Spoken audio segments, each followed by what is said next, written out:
So,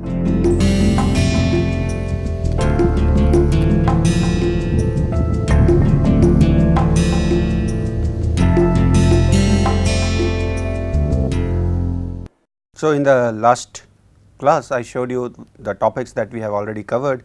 So, if you take a dislocation as a individual entity, we looked at stress, strain, elastic energy, types of dislocation, edge and screw, forces, stress, interaction, their motion, stress, strain rate, velocity, and in the end we also took a look at dislocation dynamics, meaning where you can based on these understanding predict the evolution of dislocations. So, now we have covered all the fundamental aspects, and now it is time that we move on to real dislocations, meaning in a more usual system, and one of the simplest in this one would be FCC. So, we would now our topic would be to understand dislocations in FCC, and very soon you would realize that the simple model that we have been discussing is very different, or the real dislocations in FCC are very different from the dislocations that we have been discussing. So, the real dislocations are, as you would expect, real dislocations are more complex in structure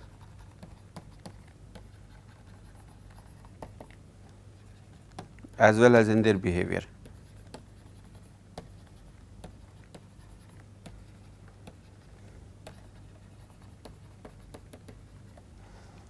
Okay, so, first thing we know about FCC dislocations, the slip system is 110 direction and the slip planes are 111.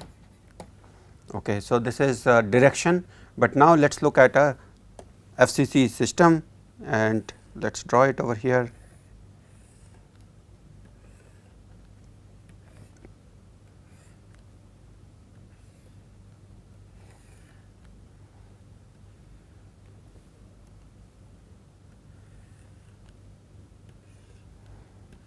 So, this is a cube, we are drawing a FCC cube and we will put atoms. Right now we will put only atoms for the 111 plane, because we are interested in looking at this. So, let me draw one of the 111 planes, there can be several, but let me draw just this one, and then let me connect it to show that this is a plane. So, first thing that I have been emphasizing earlier from the very beginning, that when we say plane, you see that this is not a plane as in a floor or a roof, it is made out imaginary plane composed out of atoms. Okay, so, now let us look at this one. So, this is the 111 plane, and here where are the 110 directions. So, this is 110 direction,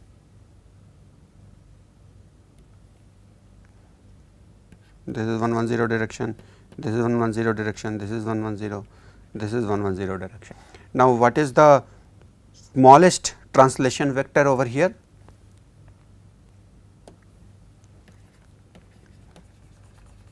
Smallest translation vector that will leave behind. So, if you displace by the whole thing, then it would leave behind a perfect crystal, that would leave behind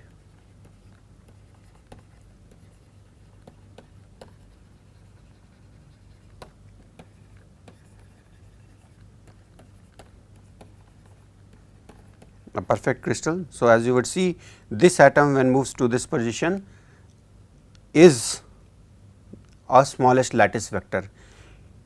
If you move the whole thing from here to here, you will not find that any change in the crystal system after that, if you are doing it for everything above it. So, this is the smallest vector, and what is the magnitude of this?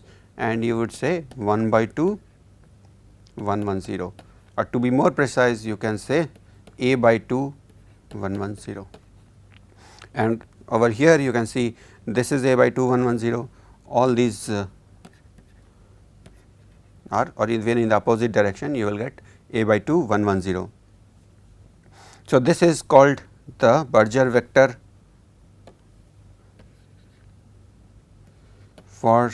So, this, so far we had only looked at direction, now this is the actual vector, because this leaves behind This is the smallest translation vector that will leave behind a perfect crystal, and this is also called the Budger vector for a perfect dislocation, or a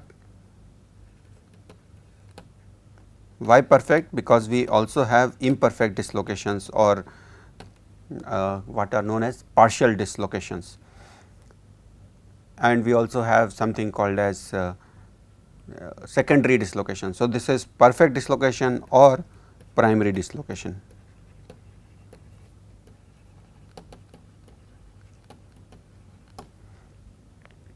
So, a by 2 110 is our vector. Now, let us try to understand some this concept or this plane in a little bit more detail. So, for this now I will draw 111 plane. So, here what you have seen, I have drawn it more like a point. In reality, you know that these atoms are touching. So, the atoms are much larger and they will be touching each other. So, now let me draw it with that respect to be able to see on that particular plane. So, I will now just draw one plane, and on that particular plane I will show you the 110 vector and some more intricacies related to FCC. Another thing to understand is that when you have a 111 plane,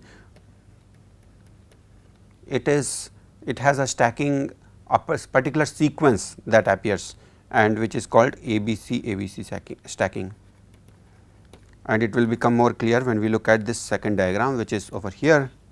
So, now let us draw it with respect to atoms, where atoms are really touching. Okay. So, we draw those cube just to be able to explain concepts related to directions, but in reality you should realize that atoms are touching more like this.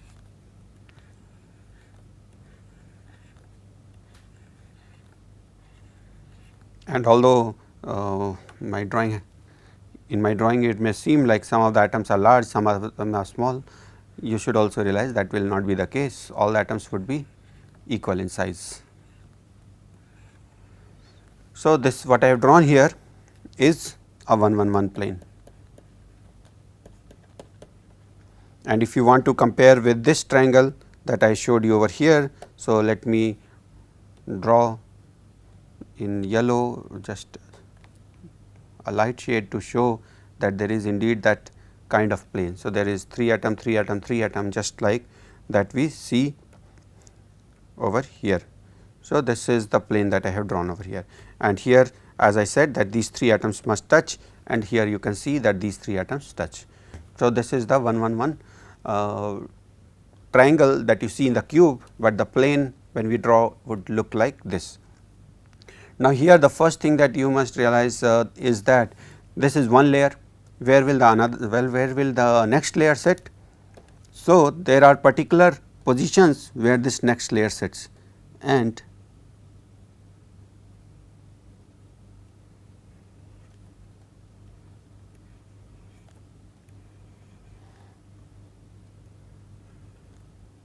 I am again drawing smaller circles to emphasize that there are two different kind of points. So, you see there are triangular regions where the atoms can sit, and I have and out of this only 50% are being used, and the other 50% would be used in the next layer. So, if you now form this big, if I were to draw it in a bigger circle. So, now I will draw this next layer.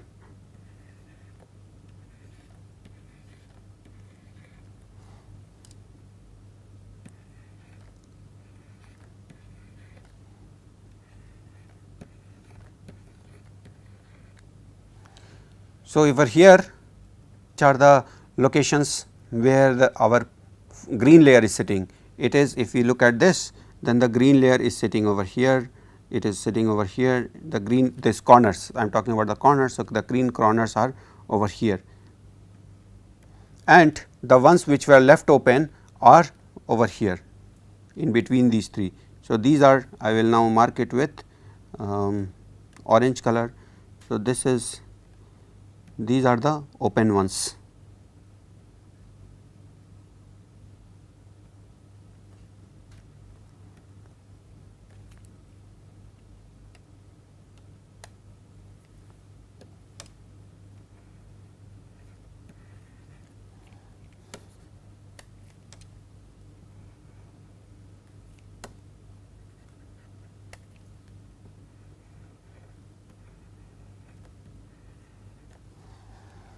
So, now what I am trying to emphasize here is that there are two different points or two different locations on the green layer of atoms, and out of this one was taken by the this maroon layer and another set is still available over here.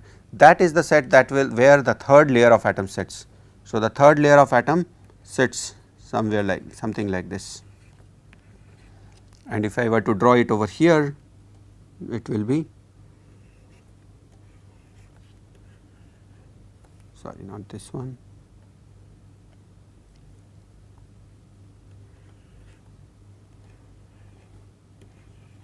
So, like this, and what do we understand from this, that if you call this as the A site where the green atoms are sitting, okay, let me put it in green.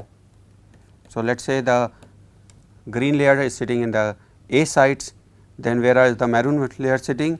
They are sitting in the B site, and where are the orange layer sitting?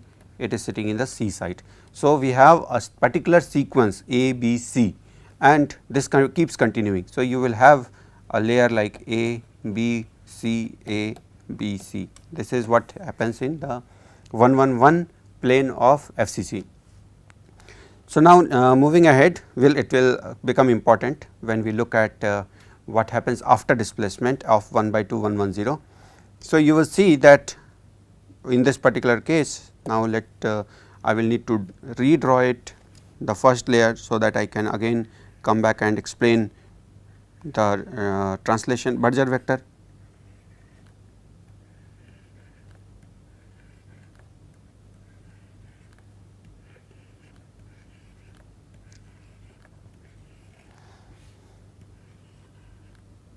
So, this has not come out as good as the previous one, but I hope you are still able to see what is going on over here. Now, where is the direction 110?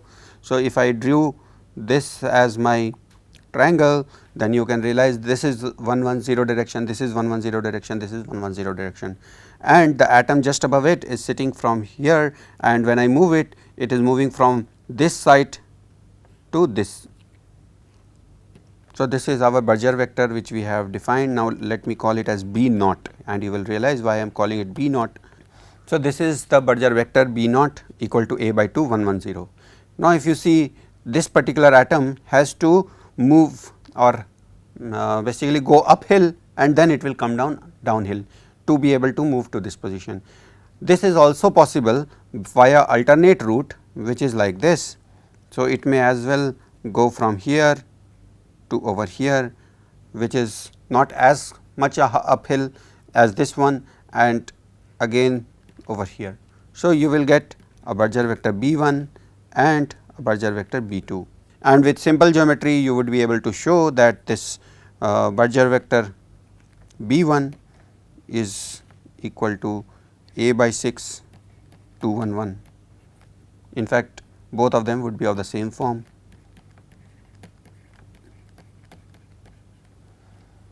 So, this is another important aspect, that you realize that the original Berger vector that we have can actually be dissociated into B 1 and B 2. So, the question is B naught to B 1 plus B 2 favorable, and how do we find out?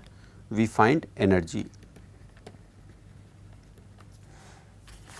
So, how can we find the energy over here? You can just take this Berger vector, which is A by 2 110, and this is A by 6. So, we will take magnitude of these. So, this is A square by 4 into, if you take the square, 1 square plus 1 square 2, here it will be A square by 36 into 6 plus A square by 36 into 6. So, this comes out to A square by 2, and this comes out to A square by 6 plus A square by 6.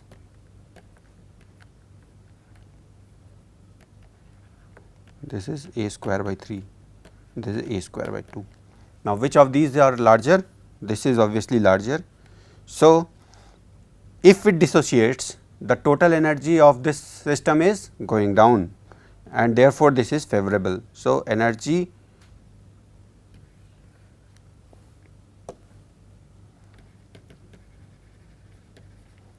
decreases, hence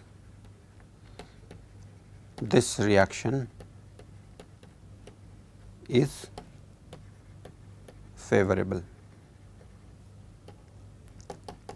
So, you will always, the dislocations would like to dissociate into the two what are called as partials. So, these are partial dislocations, and this is the perfect dislocation or the whole dislocation.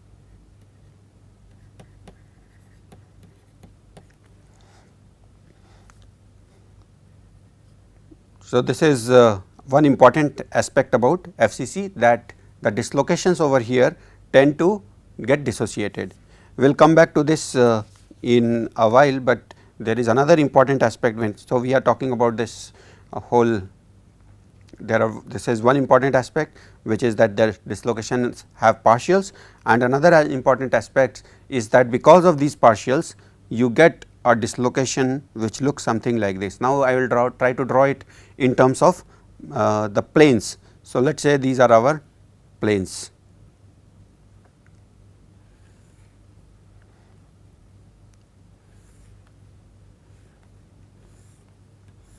Now, for a simple dislocation, this is how we have been drawing a dislocation planes. So, this is one plane, this is another plane, this is another plane, this is another plane, and this is, these are the different planes.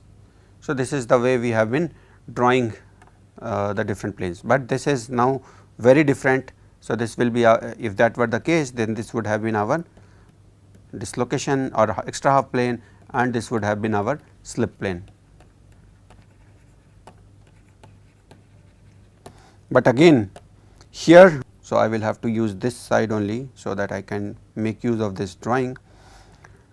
In this particular case, what you will see is that our extra half plane, which should lie perpendicular if it is a edge dislocation, and this is the Berger vector, then what is the line vector? The line vector is sorry, not the line vector, but where is the extra half plane? The extra half plane must be like this, perpendicular to this Berger vector, right. So, now the extra half plane is over here, but when you look at it carefully, there are actually two different types of layers included in here. So, let me show you like this. So, this is one layer, this is another layer. You see these two atoms. So, now I will use two more colors. So, this is one atom, this is another atom, there will be another atom over here, and this is. So, you can see that there are two different layers getting formed, one by this cyan color, one by this light green color, and these are two different planes. So, extra half plane in a FCC is not one single plane. So, that is another important concept related to FCC. Extra half plane in FCC is actually two planes. So, this is one layer of atom or one layer of plane, and this is another layer of plane. So, that is another thing which is very distinctive about FCC and very different from what we have learnt about simple dislocations. And one was this, that dislocations we have looked only at perfect dislocations, but we now also get partials, and both of these things will combine when we look over here. So, now I will go back and in fact, I will what I should do is I should draw it over here itself, that way it will become much clearer that what are the two planes that I am drawing.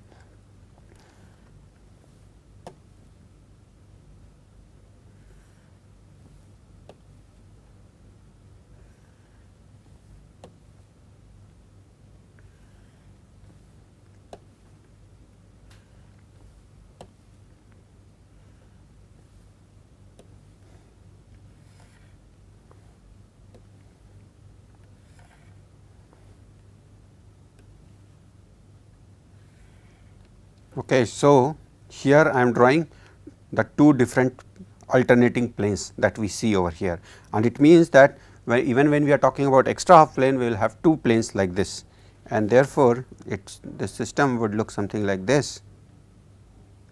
Now, let me draw the plane like this, and let me complete.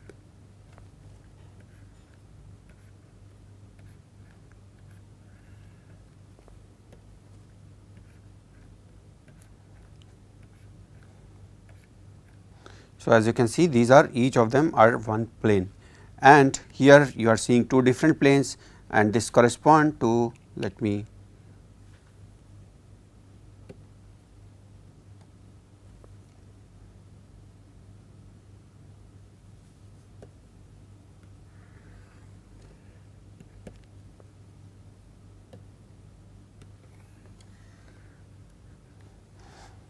so, you see these two planes which are now been represented over here.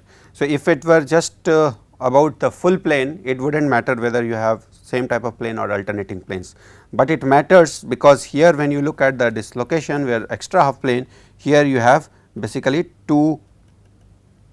So, although the symbol is still remains same, I am drawing it here as a dotted line here, just to represent that when we say extra half plane in FCC, it represents two extra half planes. And when I look at this, this is the slip plane. What is this slip plane? So, this slip plane is, if you remember, this was our 1 1 1. Okay. So, we are talking about this particular layer. This whole layer has now been drawn over here. So, this whole layer that we see of the atoms is now being drawn like this, and the atoms on the top of this is what is depicted over here. And where is the 110 direction over here? So, the 110 direction you should also realize is along this, like this. Now, coming back to the partial dislocations, let us look at a specific example. So, let us say that my plane is 1 1 1. So, here it is given that the plane is 1 1 1, and I will now draw just 6 atoms.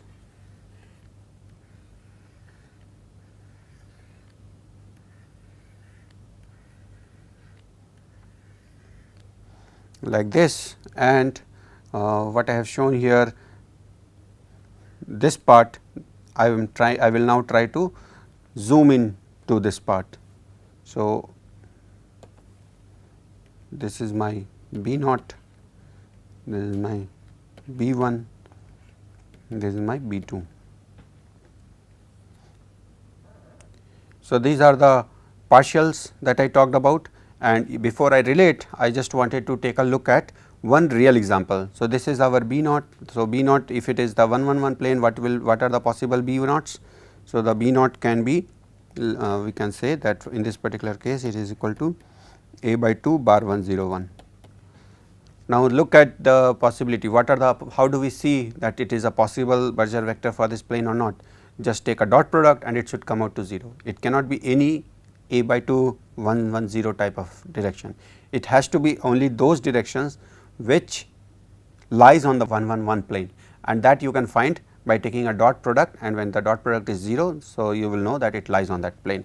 So, B naught is equal to A by 2 101, and in fact, there can be 3 different Berger vectors, but we have selected this one.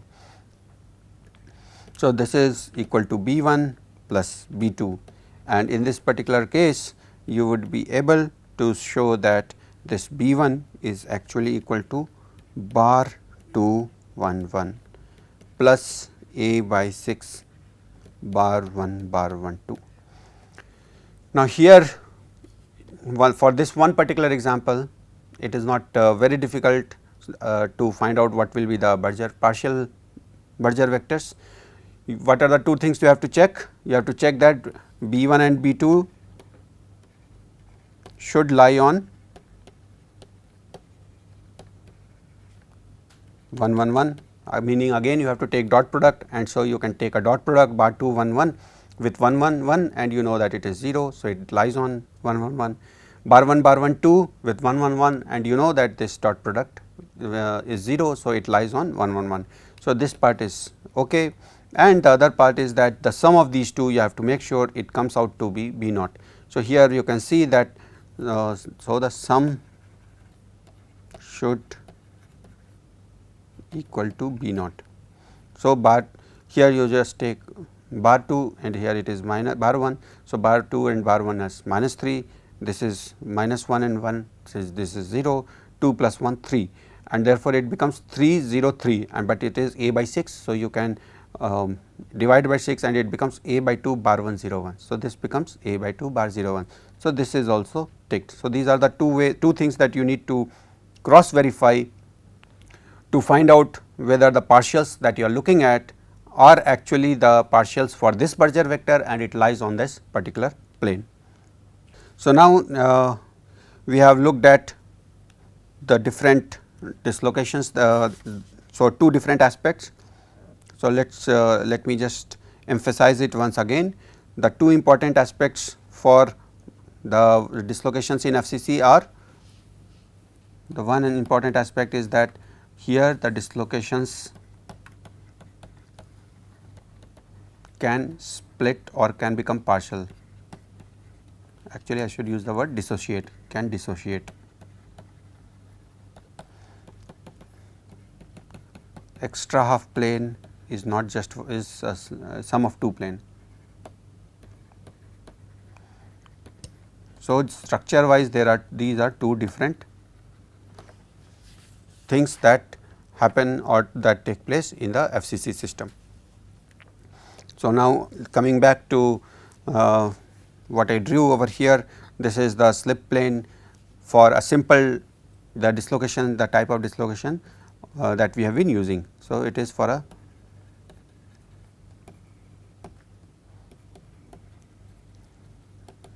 but in our case we saw how it happens. There are alternate layers, and when there are alternate layers and it will move, what will it do? So, let us say that okay, I have not come to that part. So, first let me tell you. So, here I have a dislocation and it gets dissociated. So, this gets dissociated.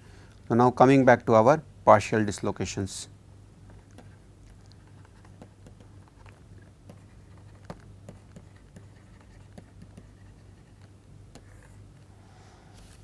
Okay, so, here let us say I have a dislocation, and so here the Berger vector is like this. So, the line vector is like this and the Berger vector is also okay. So, I will take it as a edge dislocation. So, the Berger vector is like this and I will take it as B naught, and this is B 1, now this is B 2. So, these are the partials.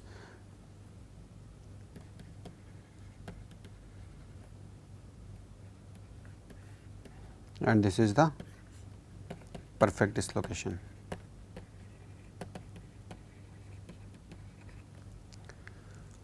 Now, let me draw it vectorially. So, vectorially how would it look like?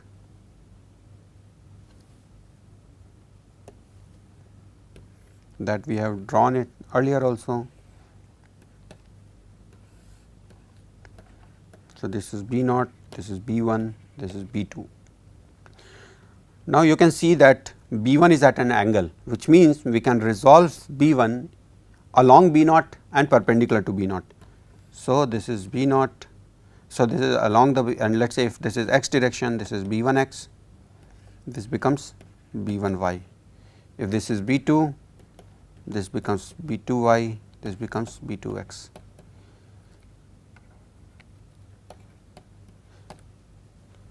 So, now what happens to the dislocations? What kind of interaction that takes place amongst them? So, think over it and we will come back in the next lecture, because there are now partials which have some components. So, the one of the components is parallel. So, if this was a edge, this is also edge, this becomes a screw, what happens? So, think about it and we will come back next class.